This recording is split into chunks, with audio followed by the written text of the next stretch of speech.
The Nigeria Customs assures Nigerians that investigations into the compromising situation surrounding the case has already begun, and every indicted officer will be punished.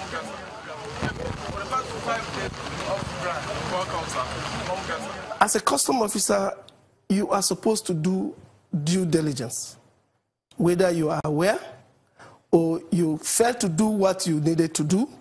They are all indictment. They are wrong things. So officers, for instance, in the case of okay, let's just use the recent one as an example. An officer has been alleged to have authorized the cutting of the seal without passing through due process. That's enough to get him involved.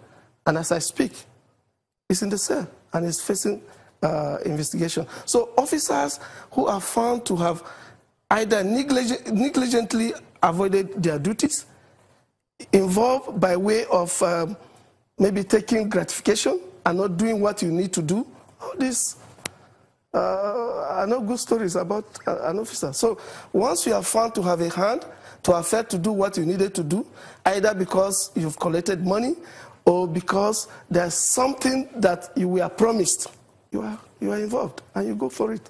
As Nigerians ourselves, we are worried that there are people who can, plan to bring such deadly and very dangerous weapons into the country. As regards the two previous ones, that's talking about the 661 pump action rifle, and then followed by 440 similar seizure from Apapa and Tinker. Of course, you will recall that we investigated the criminal aspect of it, and a number of people were indicted, including our own officers. And of course, it got to a point we wrap up what we needed to do and handed it over to DSS to further the security investigation and do a more detailed and thorough investigation, and then subsequently prosecute them. As a way to forestall recurrence, the Customs is asking for attention from other arms of government, especially with consideration to the destination of origin of the container, which in this case, as with two others, is Turkey. The fact that 3 major arms seizure points to one particular country should not escape the attention of the government. We think that a time has come that the government will pay more than normal attention to that direction. And we believe that this case will be cascaded to a certain level, that special attention will be focused on our relationship. Going forward, how we are able to focus on every item that comes from such country. We begin to ask ourselves questions. Why is this that there's a tendency for, there appears to be an increase in the interest to import this kind of item, especially at this particular time? Why? Could it be because some of these people are aware that presently we don't have functional scanners in our ports? As we speak, that is the situation, but very soon the story will change.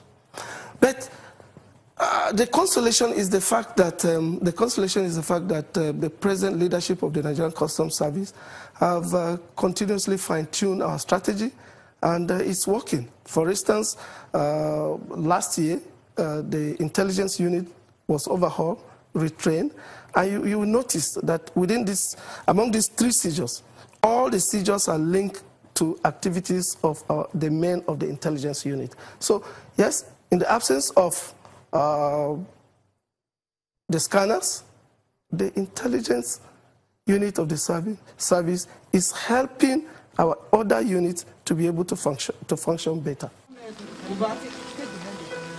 And then we have the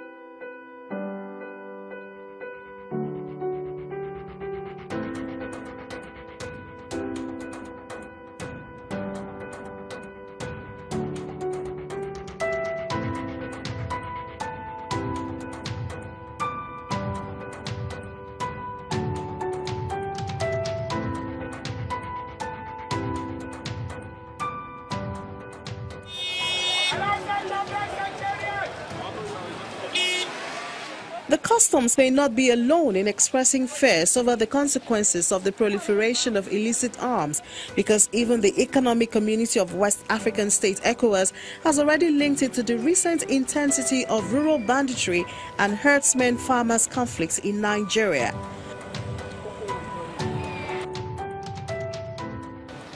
I want that one day it will be reported to me that some of those armed herdsmen have been arrested with their arms.